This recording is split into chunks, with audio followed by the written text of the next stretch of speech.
स्वदेशी जिनके रचयिता कौन है? बद्रीनारायण प्रेमचंद।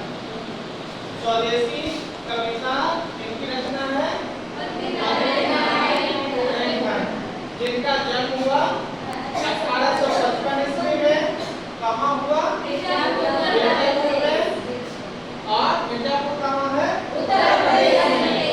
मृत्यु उनकी कब हुई? 1922 में। अब हम लोग बद्रीनारायण के बारे में यह जानेंगे कि इन्होंने दो पत्रिकाएं भी प्रकाशित की, जिनका मासिक पत्रिका है और वह पत्रिका का नाम क्या है? आनंद कादम्बिनी और नागरी नीरज। ठीक है।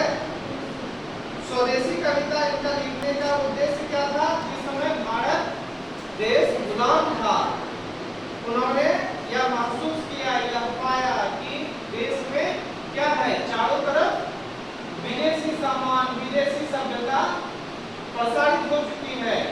समाज में विदेशी बोलबाला हो चुका है, क्योंकि उस समय अंग्रेजी शासन था।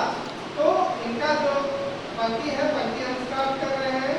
सबै विदेशी वस्तु न रति रीत लाकर भारतीयता कछु न अब भारत में दर्शा। मतलब यह कि सब विदेशी वस्तु बाजार में क्या है?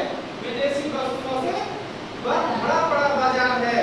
और एक भी जगह ऐसा समझ में नहीं आ रहा है कि वह लगा कि भारतीय रहे। सारा चीज विदेशी सामान, वस्तु, कपड़े लत्ते, जो आचार व्यवहार सारा क्या है? विदेशी लग रहा है। कुछ भी भारतीयता का बचा ही नहीं है और अब वह भारत जैसा लगता ही नहीं है।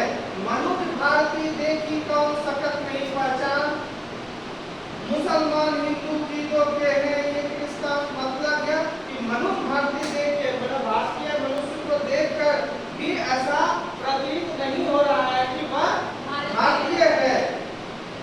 ठीक है।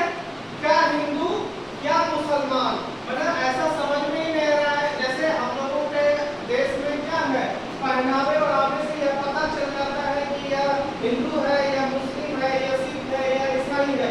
लेकिन यहाँ पर क्या है, जो कवि बद्रीनारायण जी हैं वो महसूस कर पा रहे हैं कि कोई सभ्यता बचा ही नहीं है। हिंदू मुस्लिम सब एक समान एक जैसे लगते हैं, तो पहचानने में वह नहीं आ रहा है। सभी एक समान लग रहे हैं, सारे विदेशी लोग लग रहे हैं।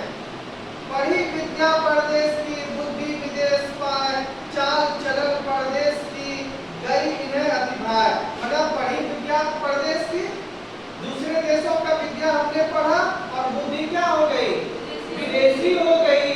हम विदेशी जैसा बोलने लगे, विदेशी जैसा लिखने लगे, विदेशी जैसा पढ़ने लगे। चाल चलन परदेश की, गई इन्हें अतिभाय। मतलब चाल चलावा, पहनावा ओढ़ावा, आचार व्यवहार विचार क्या हो गया? विदेशी जैसा हो गया।